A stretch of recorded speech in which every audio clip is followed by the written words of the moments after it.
مهام حفظ الأمن داخل القطاع خلال المرحلة المقبلة.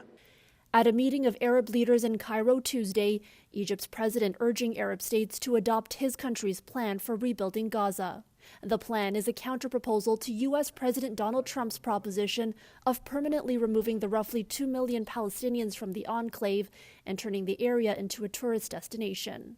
Egypt's plan would rebuild Gaza by 2030 at a cost of $53 billion. Crucially, it would avoid resettling Palestinians. The first phase would involve the removal of unexploded ordnance and clearing of rubble and the building of hundreds of thousands of temporary housing units. In the following years, the plan envisions completely reshaping the Strip, the proposal being supported by the United Nations. I welcome and strongly endorse the Arab-led initiative to mobilize support for Gaza's reconstruction, clearly expressed in this summit.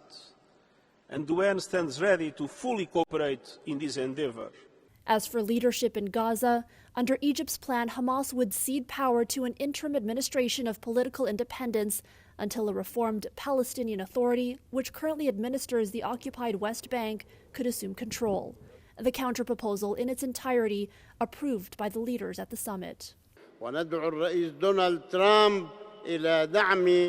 Palestinian Authority President Mahmoud Abbas calling on Trump to support this plan and not any other. Egypt is set to host a conference on Gaza reconstruction next month.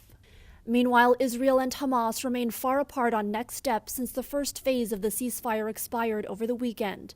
Israel has been blocking the entry of aid into Gaza in a bid to force Hamas into accepting what it says is an alternative U.S. proposal for the ceasefire itself. That new plan would require that Hamas release half of the remaining hostages in exchange for a ceasefire extension. We are ready to negotiate on phase 2, and in the meantime, we are ready to extend the framework of the temporary ceasefire. But we have only one condition: our hostages. We want to release hostages. If it is not agreed, it is not agreed. Hamas has called the move blackmail, rejecting the idea of a temporary extension of Phase 1. The Palestinian militant group saying it was committed to the originally agreed ceasefire, which was scheduled to move into a second phase, with negotiations aimed at ending the war and releasing all of the remaining hostages. The UN Security General addressing the impasse in Cairo today as well.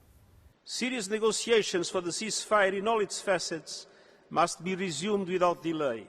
The UN calling for the release of all hostages and Palestinian detainees immediately and a resumption of aid into Gaza. For City News, I'm Erica Natividad.